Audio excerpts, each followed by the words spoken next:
भाजप नेते मधू चव्हाण यांनी राज्यात भाजपनं स्वतंत्र लढावं असा सल्ला दिलाय। भाजपच्या पदाधिकाऱ्यांचा मेळावा सध्या मुंबईत सुरू आहे। त्या दरम्यान त्यांनी हे वक्तव्य केलंय। एवढंच नाही तर अनेक कार्यकर्त्यांनीही चव्हाण यांच्या मागणीला अनुमोदन दिलंय। आपण तडजोडीची भूमिका का घेतोय? राज्यात भाजपचं बोनसाय करायचंय का? असेही प्रश्न त्यांनी विचारले। जर आपण अशीच भूमिका घेत राहिलो तर मुंबईत भाजपचा महापौर कधीच बसणार नाही असंही मधू चव्हाण यांनी बोलून दाखवलंय। त्यांच्या या वक्तव्यानंतर भाजपचे प्रदेशाध्यक्ष देवेंद्र फडणवीस यांनी भाषण केलं।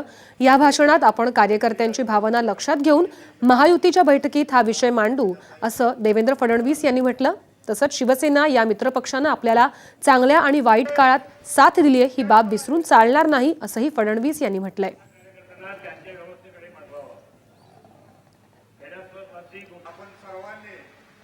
फडणवीस यांनी जे भाषण केलं त्याच्यामध्ये त्यांनी कायम म्हटलं की शिवसेनेनं वाईट आणि चांगल्या काळात साथ दिलेली आहे, तेव्हा त्यांना महायुतीच्या बैठकीमध्ये योग्य ते निर्णय घेऊ किंवा ही भूमिका मांडू भाजप कार्यकर्त्यांची आहे। मधू चव्हाण यांनी स्वबळावर लढण्याची मागणी केलेली आहे। भाजपच्या पदाधिकाऱ्यांचा मेळावा सध्या मुंबईत सुरू आहे। या मेळाव्यादरम्यान त्यांनी हे वक्तव्य केलंय। एवढंच नाही तर अनेक कार्यकर्त्यांनीही चव्हाण यांच्या या मागणीला अनुमोदन दिलंय।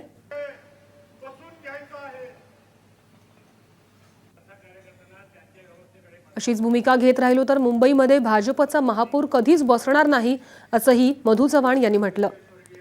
त्यांच्या या वक्तव्यानंतर देवेंद्र फडणवीस यांनी भाषण केलं।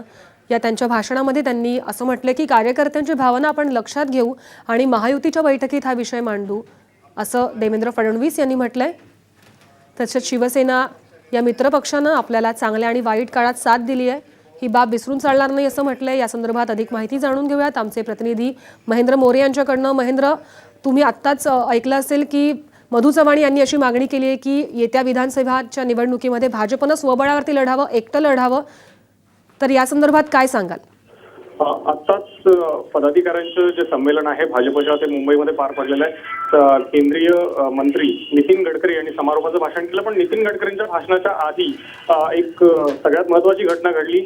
मधू चव्हाण यांनी एक प्रस्ताव मांडला। त्या प्रस्तावामध्ये त्यांनी असं स्पष्टपणे म्हटलेलं आहे की संपूर्ण ज्या 288 विधानसभेच्या जागा आहेत त्या भाजपनं लढवाव्यात।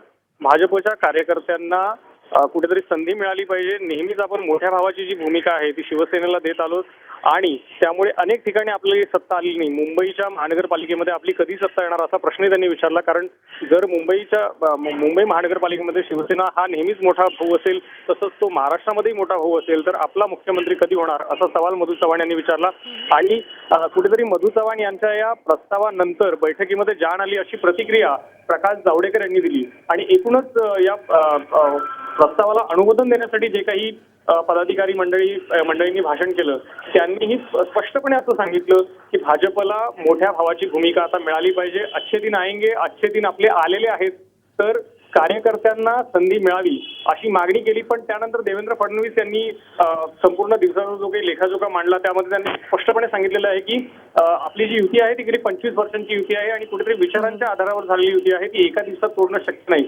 आपल्या चांगल्या वाईट दोन्ही दिवसांमध्ये शिवसेना आपला साथीदार होता। त्यानंतर मात्र कार्यकर्त्यांची मवाळ होताना पाहिलं।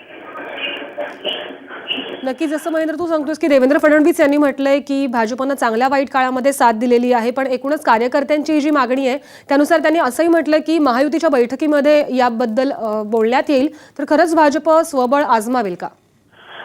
खरं पाहता जी काही आता लोकसभेची निवडणूक झालेली आहे त्या लोकसभेच्या निवडणुकीमध्ये स्पष्ट बहुमत भाजपला मिळालं आहे। भाजपला मित्रपक्षांची गरज केंद्रामध्ये नाही, पण कुठेतरी महाराष्ट्रात सत्ता आणायची असेल तर शिवसेनेसोबत जावं लागेल अशी काहीशी भूमिका नेत्यांची। पण कार्यकर्त्यांनी ज्या काही भावना व्यक्त केल्या त्या इतक्या तीव्र होत्या की इथून पुढे जेव्हा जागा वाटप होईल किमान अर्धा जागा वाटप तरी व्हावं, कारण 171 जागा शिवसेना लढते आणि 117 जागा ज्या आहेत त्या भाजप लढते। त्यामुळे हा जो मधला गॅप आहे तो खूप मोठा आहे आणि त्यामुळे कुठेतरी मुख्यमंत्री हा शिवसेनेचाच होईल अशी भावना कार्यकर्त्यांमध्ये आहे।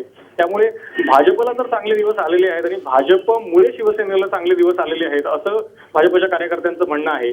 त्यामुळे हे जे काही अच्छे दिन असतील त्याचा फायदा हा भाजपच्या तळागाळातल्या कार्यकर्त्यांना व्हावा अशी मागणी या ठिकाणी होताना पाहायला मिळाली।